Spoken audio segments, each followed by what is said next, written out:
Kami ada di TAP 606. Kami ada di Desa Karimbo ya Tuhan.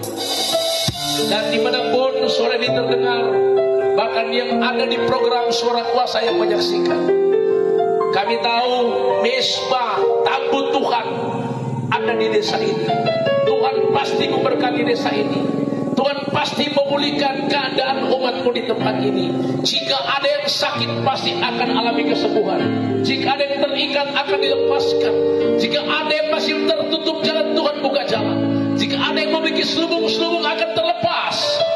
Karena ketika selubung terlepas, kami akan mengerti arti kehidupan. Kami akan mengerti arti kemenangan. Kami akan dimerdekakan. Kami akan dipulihkan. Ya Tuhan, terima kasih. Kalau ada di antara kami di desa ini Tuhan, yang sakit sudah berhari-hari, berbulan-bulan, bertahun-tahun, dokter berkata harus memerlukan obat yang harus diminum setiap hari.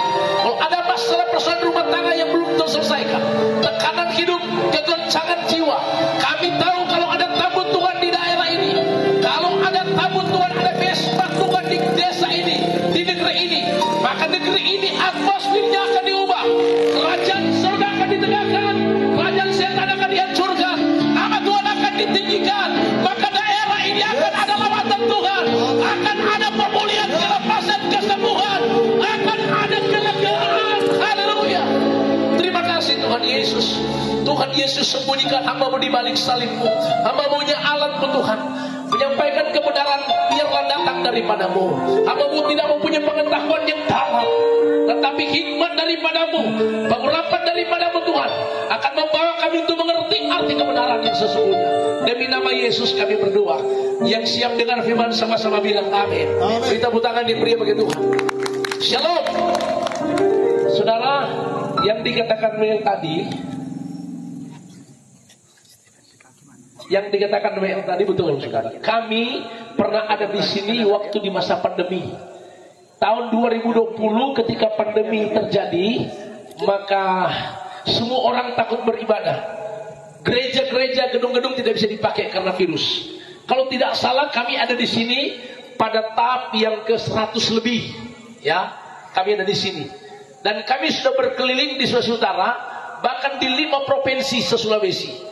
Dan hari ini kami balik di sini sudah ada pada tahap 606. Jadi sudah 606 kali kami ada di jalanan di 7 titik pelayanan yang disampaikan WL tadi. Jadi 606 kali kami diutus oleh Tuhan untuk ada di jalan-jalan, di pasar-pasar, di pusat-pusat kota, di tengah-tengah kampung, terminal-terminal, pelabuhan-pelabuhan, ditambah dengan penjara-penjara dan sekolah-sekolah SMP yang ada di Saudara. Saudara, Tuhan membawa kami pada misi ini. Dan memang di saat kami menjalankan misi ini, kami bukan asal tabrak, langsung turun ke jalan tidak tahu aturan. Tetapi kami pada saat masa pandemi awal-awal diberikan izin oleh Polda.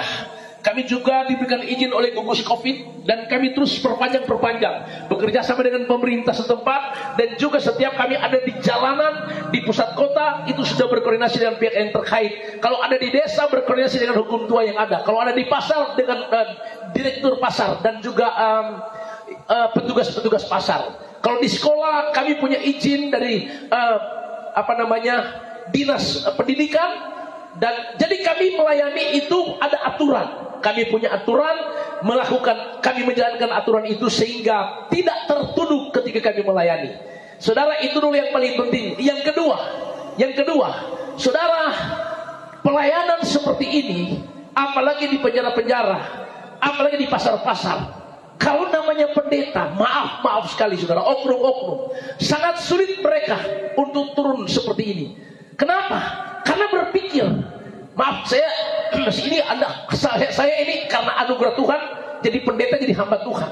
Ya, dari mantan preman, pernah kepala dinas pertambangan 3 tahun dan dinas perpajakan 2 tahun kepala dinas. Maksudnya kepala dinas pertambangan itu maksudnya dari dunia tambang liar jadi kepala geng, dan dinas perpajakan mantan pajak sana pajak sini di Karobasan dulu saudara. Ditangkap Tuhan tahun 97. Saudara, karena panggilan ini kami turun ke jalan. Saya bilang tadi saudara, sangat sulit untuk oknum-oknum pendeta untuk bisa turun ke jalan, untuk turun ke pasar. Karena kenapa? Karena pelayanan seperti ini, saudara, itu ada harga yang harus dibayar. Kami keluar dana, kami bayar harga bangun pagi pagi-pagi ke pasar, bangun pagi-pagi harus ke sekolah, dan ini semua membutuhkan harga atau pengorbanan. Dan ini hanya bisa terjadi kalau kami mempunyai misi yang jelas, misi yang pasti, saudara. Dan kalau Anda lihat di postingan live, saudara, kami betul-betul dibully. Orang selalu berkata ini pendeta gila, ini pendeta orang gila, tukang jual obat, berteriak seperti orang gila di jalan. Saya bilang begini, ya memang saya dulu orang gila. Waktu belum bertobat memang orang gila. Kalaupun sekarang memang masih gila, tapi gila di dalam Tuhan. Mau berteriak-teriak, kalau dulu berteriak-teriak karena mabuk, tapi sekarang berteriak-teriak untuk memberitakan kebenaran, memberitakan nama Yesus, memberitakan Injil, agar tidak ada yang binasa, tetapi diselamatkan, diubah oleh Tuhan. Dan kami ada di semua titik pelayanan untuk membagikan kepada kita apa yang sudah kami terima, apa yang sudah kami alami. Artinya begini saudara, apa yang sudah saya alami, yang sudah kami alami, itu yang kami bagikan. Saya ada di sini bukan membagikan kepada saudara apa yang saya miliki dari teologi yang saya dapatkan. Karena kenapa? Saya ini ada di sini itu karena kasih karunia. Dipakai Tuhan pun jadi alatnya Tuhan, jadi penginjil, itu karena kasih karunia Tuhan. Jadi kami ada di jalanan bukan membagikan firman Tuhan atau membagikan kebenaran tentang dogma-dogma, aturan-aturan gereja, tetapi membagikan apa yang kami alami, yang saya alami. Kebenaran yang saya dapatkan, yang saya alami, yang saya hidupi, itu yang kami bagikan. Nah khusus di bulan Maret dari tanggal 1 sampai tanggal 31, kami berada pada rally KKR Paskah. Karena kita akan masuk pada tanggal 29, yaitu namanya perayaan Jumat Agung, dan tanggal 31 adalah Paskah Kebangkitan. Jadi karena itu saya dengan tim itu bergerak dari tanggal 1 khusus edisi Paskah. Artinya supaya kita mau diingatkan, mau diberitahukan tentang kuasa kebangkitan Yesus yang telah memerdekakan kita, yang telah memulihkan kita. Jadi edisi khusus ini adalah tentang Paskah atau kebangkitan. Umat Tuhan yang diberkati Tuhan, memang kita di sini di kampung ini punya golongan A, punya golongan B. Kami ada di sini, saya sampaikan tadi bukan menyampaikan dogma atau doktrin golongan A, golongan B, tetapi kebenaran yang kami alami, yang saya rasakan, yang saya terima. Apa maksudnya? Artinya begini, dulu saudara, dulu sebelum tahun 97, saya ini memang orang Kristen, tapi hidup saya tiap hari tidak pernah mengerti arti hidup, tidak mengalami tidak mengerti arti hidup, dan tidak mengalami kehidupan itu sendiri. Hidup penuh dengan tekanan, stres, depresi, hidup penuh dengan ketakutan. Karena memang ternyata saya pelajari ketika saya hidup di dalam Tuhan, Alkitab bilang kejatuhan manusia di Taman Eden, Kejadian pasal 3.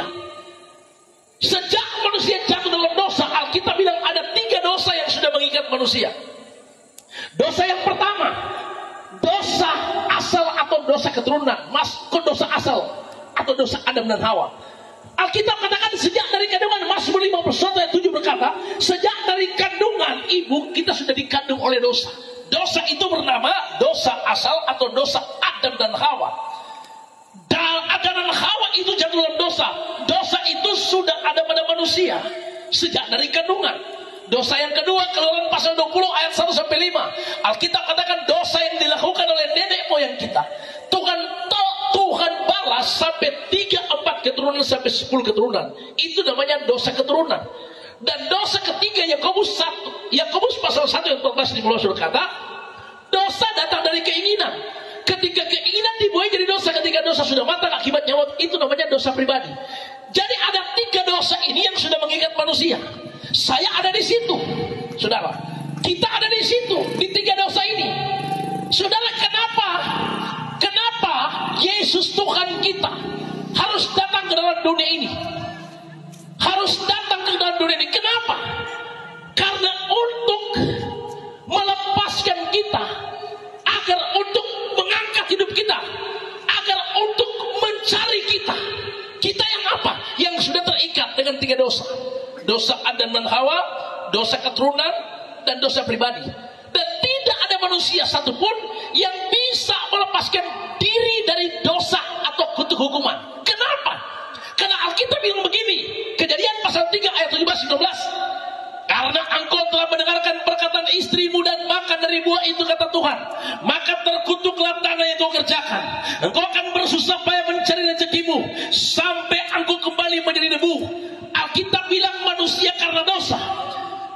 hidup dalam kutuk hukuman penderitaan, hidup dalam keperaban, dan sudah terputus hubungan dengan surga, tidak punya tujuan, tidak ada hidup kekal. Saya alami, saya ada di situ.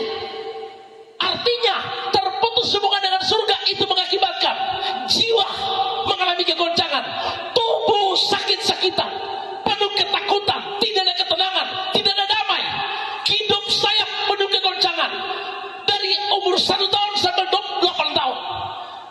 Nah, pada tahun 97, dalam tekanan hidup yang saya alami, dalam ketakutan kegoncangan jiwa yang saya alami, saudara, baru saya datang pada Tuhan. Saya datang pada Tuhan dan betul-betul menangis di kaki Tuhan. Dan yang saya katakan kepada Tuhan itu adalah, bukan minta Tuhan pulihkan saya dari ketakutan, bukan minta Tuhan sembuhkan saya daripada kegoncangan jiwa, tetapi saya katakan, ampuni dosa saya Tuhan. Alkitab bilang 1 Yohanes 1:9 berkata, Dia Tuhan kita setia dan adil. Kesetiaan Tuhan, keadilan Tuhan bagi kita adalah waktu engkau datang pada Tuhan mengaku dosa, maka Dia akan mengampuni dosa kita jika engkau ada pada pengakuan. Kenapa Tuhan memberikan keadilan? Karena kita ini ciptaan Tuhan, ciptaannya yang berharga. Pada waktu Tuhan ciptakan Adam dan Hawa, Kejadian pasal 1 dan 2, Tuhan ciptakan manusia itu utuh, segambar dengan Allah, memiliki roh, jiwa dan tubuh. Manusia keduanya telanjang, tidak merasa malu. Kenapa? Karena terhubung dengan surga. Karena manusia hidupnya utuh, telanjang, tidak merasa malu. Mereka terkoneksi dengan surga. Tapi karena dosa, Kejadian 3, telanjanglah manusia, dan manusia mulai hidup dalam ketakutan, kegoncangan, hidup tidak berdaya, dan sudah ditentukan untuk hari kebinasaan. Saudara, saya alami itu. Tapi ketika saya datang pada Tuhan, keadilan Tuhan adalah karena kita ini milik ciptaan Tuhan yang sangat berharga. Tapi karena dosa jadi rusak. Karena dosa hidup tidak berdaya. Karena dosa hidup dalam kutuk hukuman. Yesus datang menyelamatkan kita. Dia datang mengampuni dosa kita. Waktu dosa kita diampuni, Alkitab katakan maka kita diberi tanda, diberi meterai dari surga. Kekristenan itu bukan bicara kita punya golongan A, punya golongan B, bukan. Tapi kekristenan itu bicara hubungan yang terkoneksi dengan surga. Saya Kristen dulu, tapi saya katakan tadi, hidup tidak berarti, hidup tidak pernah mengalami kedamaian, tidak ada ketenangan. Tapi ketika saya berbalik kepada Tuhan, saya temukan arti hidup yang sesungguhnya ketika hidup kita terhubung dengan surga. Katakan amin, saudara.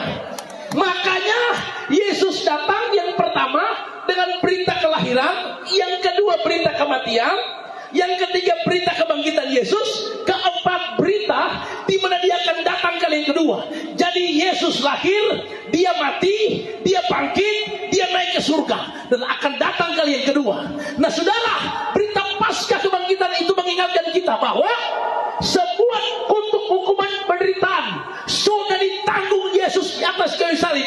Dosamu sudah diampuni, engkau telah dibebaskan, engkau telah disembuhkan, engkau telah diberikan tujuan hidup kekal selama-lamanya. Kita cuma diingatkan supaya sadar kita masih punya Yesus. Bangkitlah. Kalau ada terpuruk, bangkit dan temukan hidup di dalam Yesus. Kami alami. Iblislah yang mencuri semuanya. Iblislah yang mencuri damai sejahtera di hidupmu.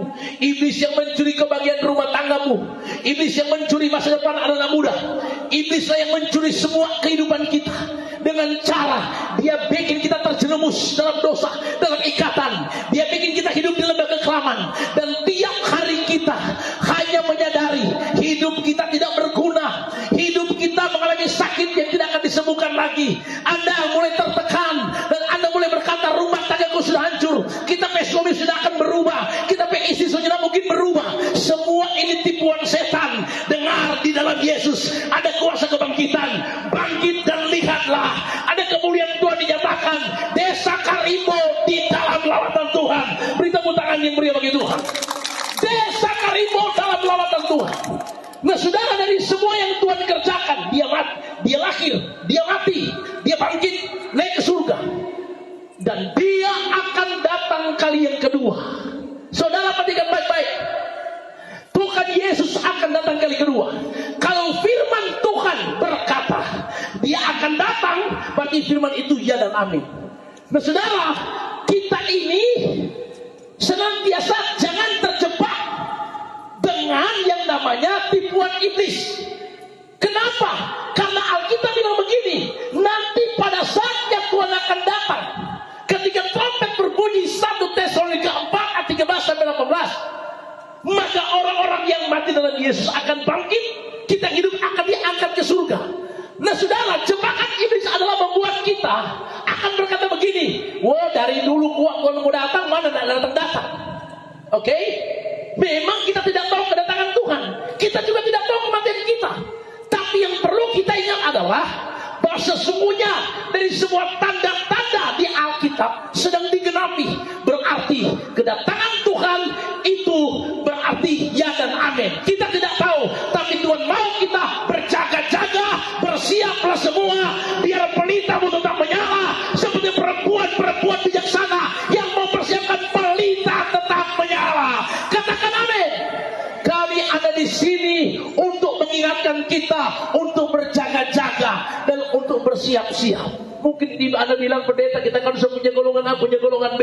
Saudara, kami ada di sini untuk mengingatkan kita semua bahwa kita masih punya Tuhan yang mempersiapkan kita semua menjadi umat kepunyaannya yang ditebus dengan darah Yesus, di mana engkau akan memiliki kuasa kebangkitan itu sehingga engkau akan bangkit dari keterpurukan. Ada bilang, Pak Pendeta, tapi so susah, soalnya tak mungkin. Dengar baik-baik, Alkitab bilang bagi Allah dalam Yesus Kristus tidak ada perkara yang mustahil. Katakan amin saudara. Bagi dia tidak ada perkara yang mustahil. Nah khusus berita hari ini, edisi KKR Pasca di Desa Karimbo, saya akan membagikan kepada saudara apa yang Tuhan taruh di hati saya. Dari semua yang Yesus kerjakan, Yesus lahir, mati, bangkit, naik ke surga, dan akan datang kali yang kedua. Maka Tuhan mau kita jangan kehilangan panggilan. Jangan kehilangan panggilan. Apa maksudnya panggilan itu buat kita? Saudara tahu dengan baik-baik. Jangan kehilangan panggilan hidup. Apa itu panggilan hidup? Yang saya alami, saya bagikan. Saudara yang diberkati Tuhan, Tuhan memanggil kita bukan masuk di golongan A, masuk di golongan B. Tuhan memanggil kita bukan masuk di agama A, agama B. Dengar, tetapi Tuhan memanggil kita, mengambil kita, memanggil dan mengambil kita dari jurang kebinasaan, kehidupan yang tidak pasti, kehidupan yang tidak jelas, yang akan dibinasakan dalam kotak hukuman penderitaan. Dia memanggil kita, mengangkat kita di sana untuk dia untuk dia berhidup, dan dia berikan hidup itu, dan hidup itu, panggilan itu bernama damai di hati. Bilang kiri kanan, damai di hati. Damai di hati. Saudara, damai di hati itulah panggilan kita. Artinya begini, kita dipanggil Tuhan untuk hidup dan menikmati damai di hati. Minta tolong satu orang bisa baca Kolose 3 ayat yang ke-15. Saudara, kami di penginjilan jalanan tidak bawa mimbar, tidak bawa Alkitab. Tapi Alkitab bilang firman itu ada di hidup kita. Ada di hidup kita. Jadi saya menyampaikan firman Tuhan tidak bawa Alkitab, tidak bawa mimbar. Tapi kehidupan firman Tuhan sudah saya miliki. Sudah ada di hidup kita. Makanya saya cuma diingatkan oleh Roh Kudus keluar ayat itu. Kolose 3:15. Coba baca ayatnya. Kolose 3:15. Kolose pasal 3:15. Puji Tuhan, ketika kami ada di Minsel, saudara, dengan 5 tahap, 6 tahap, Tuhan berikan kami cuaca yang baik. Ya, dari sejak tahap yang ke 603 kami ada di desa Tewasan, cuacanya baik. Sampai tadi pagi kami ada di pasar, sampai hari ini Tuhan berikan cuaca yang baik. Karena kita tahu bahwa hari ini, kalau Tuhan mengutus kami di daerah ini, karena Karimbo ini dalam target surga untuk diberkati oleh Tuhan. Beri tepuk tangan yang meriah bagi Tuhan. Kolose pasal 3 ayat yang ke-15, ya. Yang firman Tuhan, hendaklah damai sejahtera Kristus memerintah dalam hatimu. Karena itu kamu telah dipanggil menjadi satu tubuh dan bersyukurlah. Dikatakan begini ayatnya. Hendaklah damai sejahtera Kristus itu memerintah, menguasai. Hendaklah damai sejahtera Kristus itu ada dalam hidupmu. Alkitab bilang apa? Karena untuk itu engkau dipanggil oleh Tuhan. Jadi saya bilang tadi, kita dipanggil Tuhan bukan dari golongan A pindah golongan B. Kita dipanggil Tuhan bukan masuk ke golongan A, golongan B. Kita dipanggil Tuhan bukan masuk ke agama B.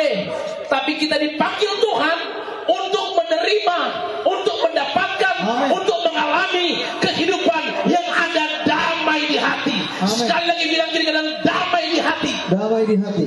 Kenapa damai di hati? Karena yang terhilang pada waktu manusia jatuh dalam dosa adalah koneksi atau kehidupan di hidup kita.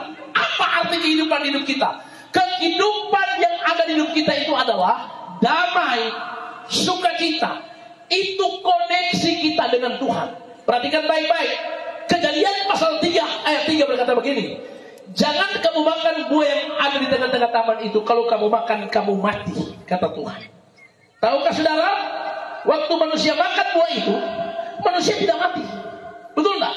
Tapi dengar, ada kematian yang terjadi pada manusia, atau manusia kehilangan kehidupan. Apa arti kehidupan? Oke, Tuhan ciptakan manusia dari debu tanah seperti ini. Coba lihat saya. Dia ciptakan manusia menurut gambarnya dari debu tanah. Setelah manusia dia sudah ciptakan segambar dengan Allah, manusia ini masih mati, belum bisa bernafas, belum bisa hidup. Alkitab katakan baru Tuhan memberikan kehidupan pada manusia. Dihembuskanlah roh Tuhan, nefes Allah atau roh Tuhan. Waktu Allah menghembuskan nafas kepada manusia ini yang awalnya dari debu tanah, maka terjadilah kehidupan pada manusia. Kehidupan itu adalah yang pertama, manusia bernafas. Jadi waktu manusia bernafas, terjadi kehidupan. Tetapi yang Tuhan hembuskan bukan cuma nafas Allah, tapi roh. Roh, artinya kehidupan surgawi masuk pada manusia. Perhatikan, waktu manusia jatuh dalam dosa atau waktu manusia memilih makan buah yang dilarang oleh Tuhan, Tuhan bilang apa? Kamu nanti mati. Kalau mau dimakan itu buah, mati. Apa yang mati? Yang mati itu begini, nafas kehidupan yang Tuhan berikan itu Tuhan ambil, jadi manusia jadi mati. Kelihatan hidup bernafas, tetapi hidup manusia sudah tidak terkoneksi lagi dengan surga, sudah hidup dalam kegelapan, dalam kutuk hukuman penderitaan. Itu namanya mati. Yesus datang, dia kembali mengkoneksikan kita, kembali memberi kehidupan. Kehidupan itu bernama damai sejahtera, ketenangan. Beri tepuk tangan yang beri bagi Tuhan. Itu yang harus kita miliki. Itu yang harus kita alami. Ini saya alami nanti tahun 97. Alkitab bilang tidak ada damai bagi orang di luar Yesus. Cuma dalam Yesus ada damai. Coba tolong baca ayatnya, Efesus 2 ayat 14. Jadi Alkitab katakan, karena dosa hidup manusia error, karena dosa hidup manusia terputus hubungan, tidak ada kehidupan. Yesus datang menciptakan koneksi buat kita, agar kita semua kembali menemukan tujuan, menemukan kehidupan dengan terhubung kembali dengan surga. Dan Yesus datang, dia menghubungkan kita dengan surga lewat apa? Kuasa salib. Salib itu adalah jaringan yang Tuhan buat agar ada koneksi bisa terjadi. Kalau dulu kami datang di tempat ini, kalau tidak salah, tidak ada koneksi. Cuma ada kalau tidak salah Indosat, dan itu pun susah dulu. Tapi waktu kami masuk tadi, koneksinya sudah kuat. Kenapa? Karena sudah ada tower yang dibangun. Berarti waktu ada tower yang dibangun, koneksinya mulai kuat. Dulu waktu kita berdosa, tidak ada jaringan surga. Yesus buat jaringan yang namanya salib, agar kita terkoneksi dengan surga, agar kita bisa terhubung dengan surga. Bilang haleluya. Haleluya. Efesus 2 ayat 14. Karena dialah damai sejahtera kita yang telah mempersatukan kedua pihak. Terus? Dan yang telah merubuhkan tembok pemisah, yaitu perseteruan. Terus? Sebab dengan matinya sebagai manusia, ia telah membatalkan hukum Taurat dengan segala perintah dan ketentuannya, untuk menciptakan keduanya menjadi satu manusia baru di dalam dirinya. Tuhan ciptakan kita menjadi satu. Perseteruan manusia dengan surga, dengan Allah, itu karena dosa terjadi perseteruan. Berarti ada tembok pemisah. Manusia tidak bisa terhubung lagi dengan surga. Manusia hidup dalam tekanan, kutuk, hukuman, penderitaan, tidak berdaya. Tetapi Yesus datang dalam dunia ini mempersatukan kedua belah pihak yang berseteru. Dengan cara apa? Yang akan kita rayakan, yang namanya Jumat Agung Kematian Yesus. Baca ayatnya. Teruskan ayatnya. Dan dengan satu menghasilkan damai sejahtera. Oke. Dan untuk memperdamaikan keduanya, untuk memperdamaikan kita yang berdosa dengan Allah di surga, di dalam satu tubuh, dengan Allah oleh salib. Oleh salib. Salib itu jaringan yang Yesus dirikan agar kita ini yang terputus hubungan dengan error kembali terkoneksi dengan surga.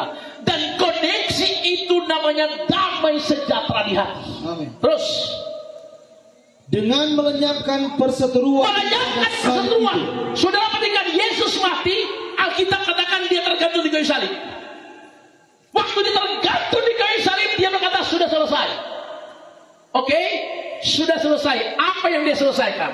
Yang dia selesaikan adalah, kalau awalnya kita ada di sini, terputus hubungan, error, sakit penyakit, tertekan, tidak punya kehidupan kekal, tidak jelas, hidup dalam kegelapan. Ini di sini hidup kita sebelumnya. Pada waktu Yesus buat jaringan dengan salib, salib Kristus itu menghubungkan kita dengan surga.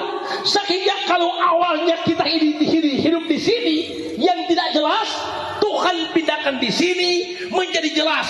Jelasnya di mana?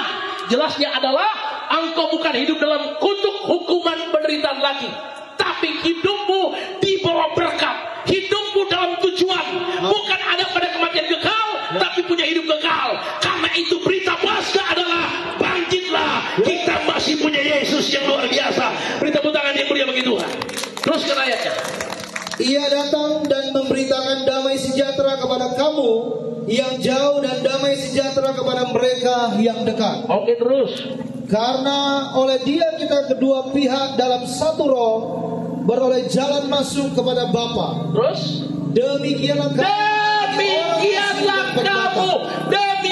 kamu bukan orang-orang yang dibinasakan, bukan lagi tidak jelas, bukan lagi hidupmu yang hancur, gagal, hidup di lembah kekelaman, tetapi dikatakan apa? Bukanlah menjadi orang asing dan pendatang, melainkan kawan sekeluarga dari orang-orang kudus dan anggota-anggota keluarga. Alkitab bilang, maka demikianlah engkau sekarang ini sudah dipindahkan Tuhan, telah menjadi warga surga. Nah, warga surga itu bukan berarti engkau punya golongan A, punya golongan B, so jadi warga surga. Yang disebut warga surga adalah mereka yang sudah memiliki panggilan hidup, yaitu ada damai di hati. Damai di hati itu hanya bisa tercipta lewat Yesaya 32 ayat 17. Tolong cepat dibuka. Alkitab bilang begini, di mana ada kebenaran, di situ akan tumbuh damai sejahtera. Akibat kebenaran adalah damai di hati. Jadi kebenaran yang dimaksud Tuhan adalah engkau harus hidup dalam kebenaran. Maksudnya berpindah hidup kita dari sini ke sini, menemukan panggilan hidup, yaitu menerima damai, koneksi dengan cara datang pada Tuhan. Berikan hidupmu, katakan Tuhan, aku ini memang dulunya tidak jelas, hidupnya tidak ada damai, tapi hari ini aku mau hidup dalam damai di hati, dan kita mau terkoneksi dengan surga. Beri tepuk tangan yang beri bagi Tuhan. Haleluya. Yesaya 30 17. Di mana ada kebenaran, di situ akan tumbuh damai sejahtera, dan akibat kebenaran ialah ketenangan dan ketentraman untuk selama-lamanya. Kebenaran yang dimaksud Tuhan di sini adalah, Alkitab bilang Efesus 1 ayat 7 berkata, oleh darah Yesus dosamu diampuni. Roma 5 ayat 9 berkata, oleh darah Yesus engkau dibenarkan. Jadi kuasa salib Kristus dengan darah Yesus telah menebus dosa kita, telah telah membayar hidupmu dengan lunas. Jadi karena itu berita Paskah buat kita adalah mari temukan, mari miliki panggilan hidup. Kita punya golongan A, punya golongan B. Jangan lagi kita berkata golonganku paling benar, golonganmu salah. Dengar, semua golongan itu punya aturan, punya dogma yang berbeda-beda. Semua itu dogma itu mengajarkan kita semua untuk hal-hal yang baik. Tetapi di setiap dogma gereja, aturan gereja tidak mengajarkan bahwa kita harus menjadikan denominasi yang lain. Agama Kristen tidak mengajarkan menghujat agama yang lain. Karena Yesus mengajarkan kita tentang kasih, hukum kasih. Artinya bahwa kita diajarkan untuk mengasihi, mengampuni. Kita diajarkan saling mengasihi, saling mengampuni. Jadi kita punya denominasi yang berbeda-beda. Tetapi saya ada di sini tidak mengajarkan denominasi ABCD atau dogma gereja, tapi mengajarkan bahwa mari miliki panggilan hidupmu, hidup dalam damai dan sukacita. Beri tepuk tangan yang meriah bagi Tuhan. Dan biarlah damai sejahtera itu memenuhi daerah negeri Karimbo. Biarlah damai sejahtera itu memenuhi rumah tanggamu, memenuhi pribadimu. Orang yang punya damai di hati, orang yang punya ketenangan, maka jiwanya akan tenang. Kalau orang jiwanya tenang, pasti tubuhnya sehat, tubuhnya tetap terjaga. Karena kebanyakan orang yang memiliki sakit itu karena kegoncangan jiwa. Orang yang banyak pikiran, yang banyak tekanan, itu pasti menggoncangkan jiwa. Orang yang jiwanya cepat goncang, pasti efeknya tubuhnya pasti sakit. Alkitab tidak pernah salah. Hati yang gembira adalah obat. Ibu-ibu, bapak-bapak yang diberkati Tuhan, opa-opa yang diberkati Tuhan, di masa tua jangan lagi pikirkan kelakuan-kelakuan anak-anak kita dan cucu-cucu kita. Pikirkan kebaikan Tuhan, kasih karunia Tuhan. Biarlah hatimu tetap tenang, ada sukacita. Demikian warga masyarakat di daerah ini. Mari kita nikmati hidup yang penuh dengan damai dan penuh sukacita. Mari kita nikmati kehidupan yang penuh kebebasan dalam Yesus. Jangan lagi menyimpan dendam, menyimpan sesuatu di hati kita. Karena kalau kita menyimpan dendam, menyimpan sesuatu, itu hanya menggoncangkan jiwa, dan itu hanya membuat kita kehilangan panggilan. Karena lawan damai sejahtera lawan dari damai itu adalah stres, depresi, tidak ada kehidupan di dalamnya. Lawan dari damai itu adalah galau, stres, tertekan, kacau balau, hidup kegoncangan. Itu lawan daripada damai. Damai itu koneksi kita. Salib Kristus itu ada pada kita semua. Sehingga mulai hari ini dalam hidupmu, engkau sudah punya panggilan hidup. Yaitu ada damai di hati. Beri tepuk tangan yang meriah bagi Tuhan. Haleluya. Yang kedua, kita dipanggil Tuhan bukan untuk masuk ke golongan A, golongan B, tetapi setiap hari engkau harus kuat menghadapi apapun. Engkau harus kokoh, harus kuat menghadapi tipuan setan, menghadapi masalah persoalan dunia ini. Engkau harus berdiri kokoh, harus kuat. Dan kekuatan kita bukan karena punya jabatan, kekuatan kita bukan karena punya kekayaan. Tapi Efesus 6 ayat 10 berkata, hendaklah kamu kuat di dalam kekuatan kuasa Tuhan. Tolong baca ayatnya dulu. Efesus 6 ayat yang ke-10. Nanti sebentar kami akhir daripada firman ini akan berdoa buat saudara agar panggilanmu kembali engkau temukan, sehingga menjadi warga surga yang diberkati oleh Tuhan. Efesus 6 ayat 10. Firman Tuhan berkata, akhirnya umat Tuhan di dalam Tuhan. Akhirnya warga masyarakat, umat Tuhan, jemaat Tuhan yang ada di desa Karimbo, akhirnya hendaklah kamu kuat di dalam Tuhan, di dalam kekuatan, di dalam kekuatan kuasa, kekuatan kasih karunia, kekuatan anugerah. Hendaklah kamu hidup dalam kekuatan kuasa Tuhan. Artinya begini, Tuhan mau kita kuat. Kita kuat bukan karena kita kaya, kita kuat bukan karena kita punya jabatan. Kita kuat karena ada anugerah Tuhan ada pada kita. Kita kuat karena kita disayang oleh Tuhan. Amin. Kita kuat karena kita menerima kehidupan ini yang diatur oleh Tuhan. Kita kuat karena kita menyadari hidupmu diatur oleh Tuhan. Kita tidak stres memikirkan keadaan hidup kita, karena kita tahu Tuhan yang kita sembah, Yesus Kristus namanya, menjaga, memelihara, menuntun kita. Bahkan Mazmur 23 cepat dibuka. Mazmur 23 ayat 1 berkata begini. Mazmur 23 ayat 1. Firman Tuhan berkata, Tuhan adalah gembalaku. Tuhan adalah gembalaku. Takkan kekurangan aku. Ia membaringkan aku kepada rumput yang berhijau. Ia membimbing aku ke air yang tenang. Tuhan membimbing kita ke air yang tenang. Ia menyegarkan jiwa kita. Ia menuntun aku di jalan Tuhan benar. menuntun kita ke jalan yang benar. Oleh karena nama di dalam Yesus Kristus, maka Tuhan tidak mau anak-anaknya hidup dalam kehancuran, ketakutan, sakit, penyakit, tapi Dia membawa kita pada ketenangan jiwa. Pada ketenangan jiwa, itulah kekuatan kita. Amin. Terus, sekalipun aku berjalan dalam lembah kegelapan, aku tidak takut bahaya menghadapi keadaan dunia. Saudara dengar, pada waktu masa pandemi tahun 2020, bukan sedikit yang mati, jutaan yang mati pada waktu COVID itu ada. Tapi tahukah saudara, bukan COVID ini, bukan virus ini yang membunuh, tetapi ketakutan, kegoncangan jiwa yang ada pada manusia itulah yang membuat mereka tertekan. Jiwa mereka tertekan, dan akhirnya penyakit lama mereka itu yang kambuh. Makanya saudara, orang yang mati COVID itu biasanya karena penyakit lamanya itu yang lebih parah membuat dia mati. Tapi yang membuat dia mati, yang membuat orang ini cepat mati karena dipikir COVID, itu karena dia mengalami kegoncangan jiwa yang namanya ketakutan. Saudara, ketakutan karena sudah menjadi pandemi. Kalau namanya orang bilang positif, maka iblis akan intimidasi begini, mau mati. Virus ini berbahaya, mau mati. Nah, kalau kita pikir mau mati, makanya mulai sesak nafas.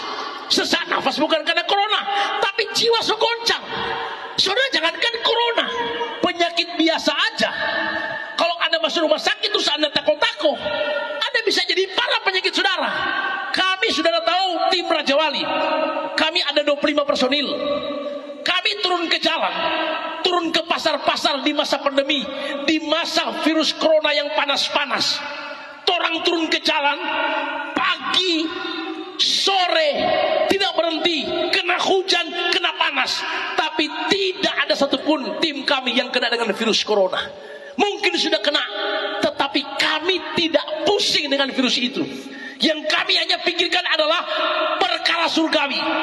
Yang kami hanya pikirkan adalah bagaimana supaya Injil disampaikan, agar firman disampaikan, banyak yang dikuatkan. Dan sedikit kesaksian, ada banyak saudara tahu yang menyaksikan program di saat kami live itu disembuhkan, dipulihkan. Mereka yang sudah terisolasi dengan ketakutan sebelumnya, waktu mereka melihat ada ibadah di jalanan, iman mereka bangkit, imun mereka dikuatkan, jiwa mereka tenang, dan akhirnya mereka dikuatkan. Virus itu tidak lagi menakutkan bagi mereka. Jadi mereka bebas, mereka tenang, dan akhirnya disembuhkan total. Saudara dengar, di akhir zaman yang membuat jiwa kita goncang itu kenapa? Karena tekanan dunia. Tekanan dunia itu adalah pengaruh dunia, di mana kita setiap hari terpengaruh dengan keadaan dunia yang kita hadapi sekarang. Dan akhirnya kita terjebak dan kita mulai lemah. Hari ini ada panggilan buat kita, kuatlah dalam Tuhan. Ada kasih karunia, ada anugerah Tuhan. Hidupmu dipelihara oleh Tuhan. Engkau harus kuat. Beri tepuk tangan yang mulia bagi Tuhan. Engkau harus kuat karena kita masih punya Yesus yang tidak pernah meninggalkan kita.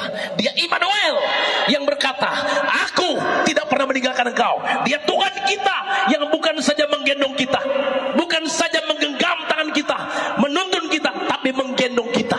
Alkitab bilang sampai rambut putih Tuhan kita tetap setia, akan menuntun kita, menggendong kita. Katakan haleluya. Jadi ini panggilan kita dalam Tuhan.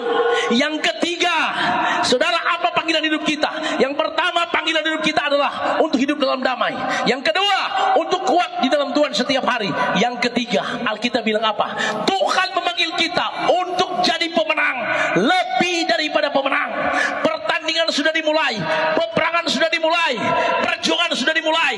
Dengar baik-baik, Tuhan katakan, sesungguhnya aku telah memberikan kemenangan atasmu, aku telah memberikan kekuatan atasmu, aku telah memberikan koneksi dalam hidupmu. Jadi hidupmu adalah pertandinganmu, rumah pertandinganmu. Anak muda, masa depanmu pertandinganmu.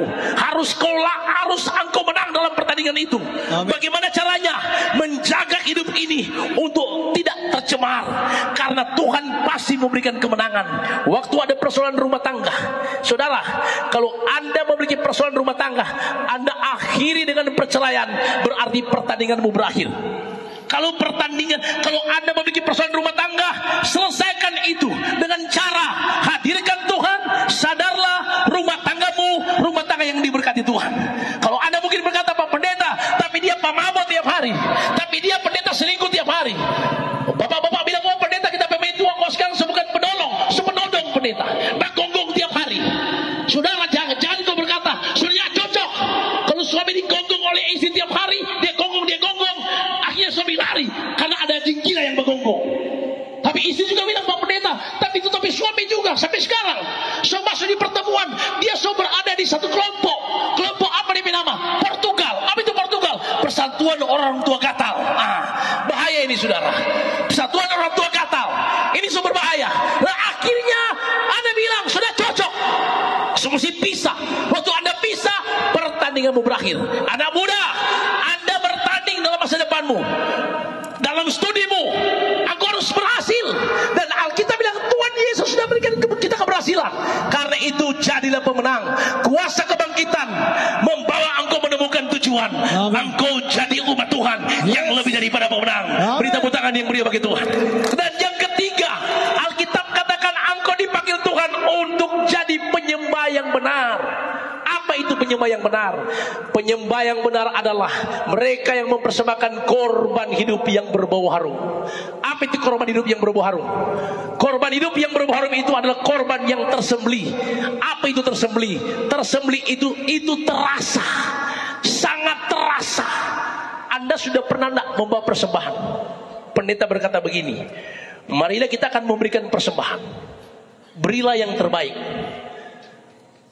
Di saku saudara itu ada 100.000, ada 50.000, ada 20.000, ada 10.000, ada 5.000, ada 2.000. Bahkan waktu masih zaman tahun 91 ada 500 perak. Giliran semua beli persembahan, kontu om lolo DP doi. Waktu dia pecabu begini oleh 100.000, tuh om bilang, oh darah Yesus banyak sekali ini. Saudara lihat, mau beli 100.000 limang darah Yesus. Dia cari itu gambar monyet. Ternyata itu doi sementara baca cerita di Popoji. Tuh Soekarno bilang Pak Soeharto, aneh Kang sekarang, masa monyet masuk gereja? Gambar monyet itu maksudnya 500 perak.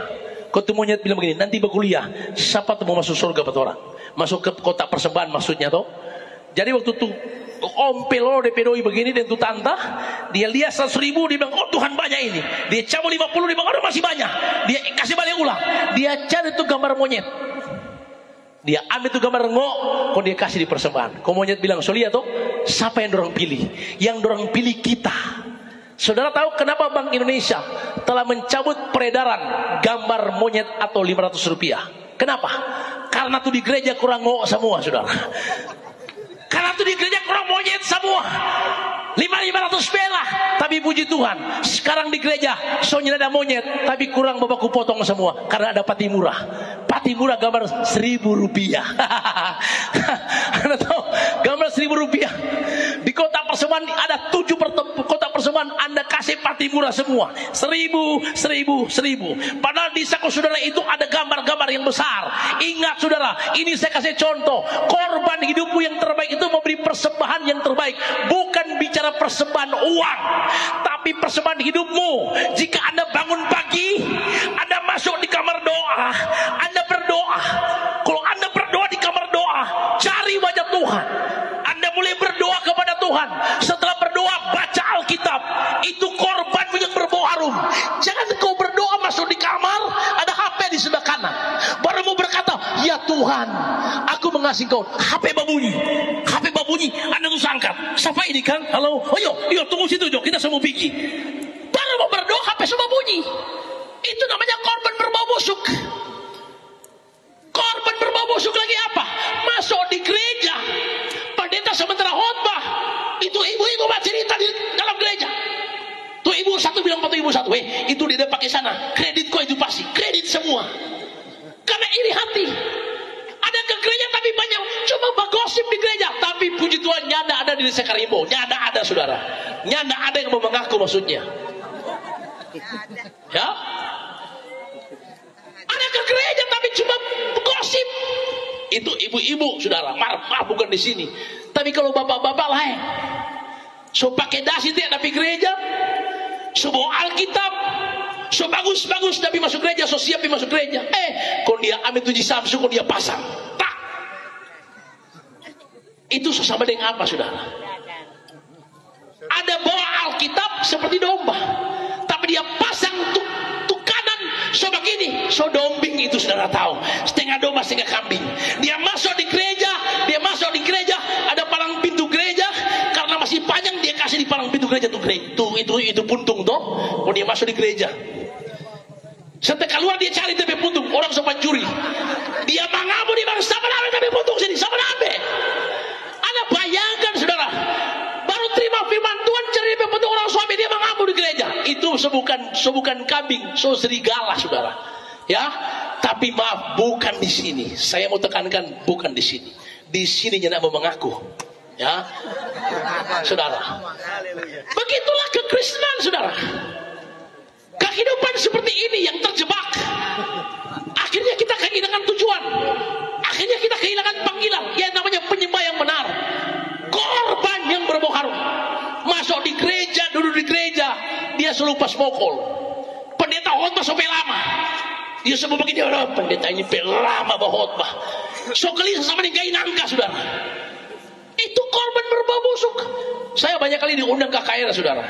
Ya, satu bulan sebelumnya diundang ke KKR, bikin di bangsa besar.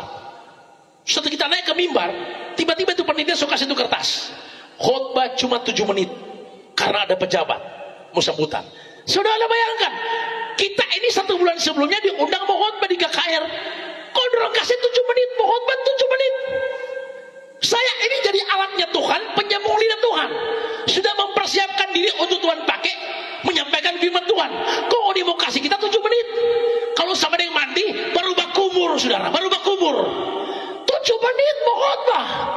Waktu kita lihat begini, sudah tahu saya marah tapi marah dalam roh. Saya bilang begini, puji Tuhan, saya diundang di sini 1 bulan sebelumnya untuk pimpin ibadah KKR, dan saya diberi waktu 7 jam, padahal 7 menit udah tulis saudara.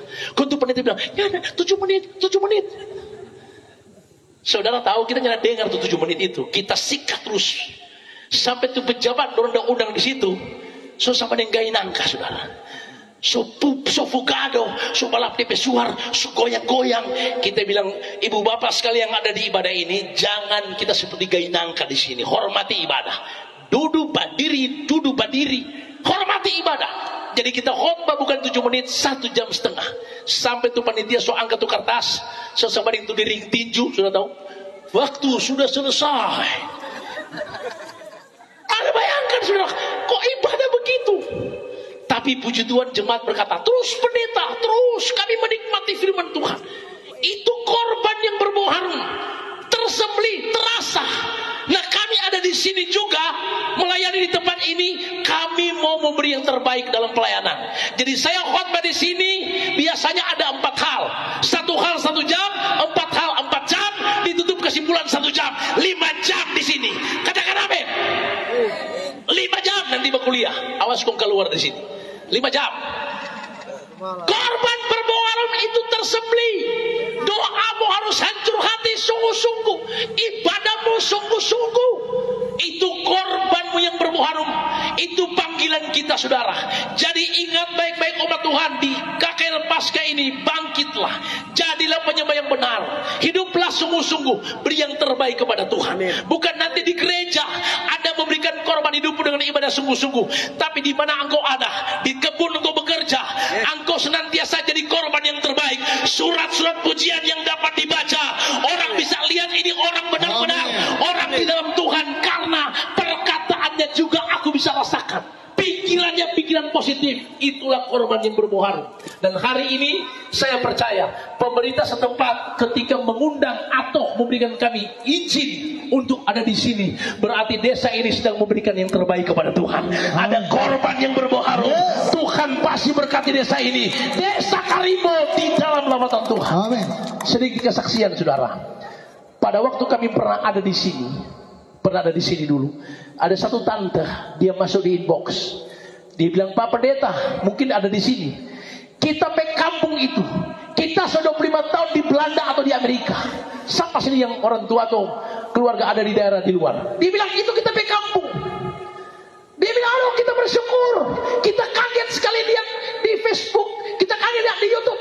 Siapa kita pe kampung ini? Kita pe kampung. Senangnya luar biasa, saudara. Ya, artinya begini, pemerintah setempat mengizinkan kami ada di sini itu untuk jadi berkat, bukan cuma di Sulawesi Utara, tapi di seluruh dunia, dimanapun sudah terjangkau. Kami ada di Karimbo, desa yang diberkati oleh Tuhan. Tapi sebelumnya kami sebetulnya tidak di sini, saudara.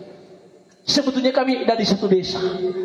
Sebenarnya ada di satu desa, tapi kuntuannya itu berkata, ngoni mesti kasih kamari itu surat dari Kesbang Pol, dari Kemenkumham. Kita bilang, oh tolong, ngopi urus Kesbang Pol, Kemenkumham, Tuhan sudah datang itu, saudara.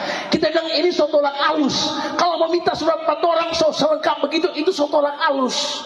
Kita bilang, ini tolak berkat.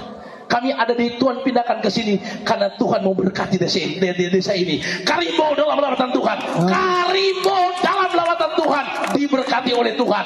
Tuhan Yesus memberkati. Biarlah hidupmu menerima kuasa kebangkitan. Hiduplah dalam 4 panggilan. Tuhan Yesus dahsyat. Bilang sama-sama, haleluya.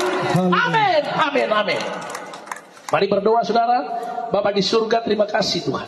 Kami percaya firman Tuhan yang telah kami dengar memberikan kami pengertian, kuasa kebangkitan mengajarkan kepada kami untuk kami memiliki panggilan hidup. Hidup kami dipanggil untuk hidup dalam damai. Hidup kami dipanggil untuk kuat, untuk kami jadi pemenang, dan kami jadi penyembah yang benar. Tuhan berkati desa ini, Tuhan, dan semua yang ada di tempat ini, yang ada di desa ini, dimanapun suara yang terdengar, kami percaya kami sudah menerima lawatan Tuhan.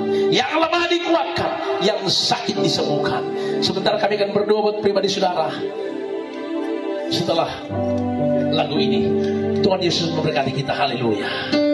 Ya, puji Tuhan, yang diberkati Tuhan. Boleh lambaikan tangan Bapak Ibu saudara sekalian, luar biasa. Tepuk tangan dulu buat Tuhan yang begitu baik buat kita semua. Saya percaya malam ini desa Karimbo adalah target kerajaan surga.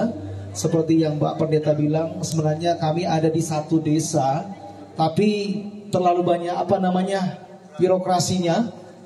Karena kita orang pikir bilang begini, tuh orang mau datang bikin ibadah, bukan bikin kacau tentunya. Dan artinya luar biasa malam hari ini desa Karimbo adalah bagian yang diberkati oleh Tuhan. Dan saya melihat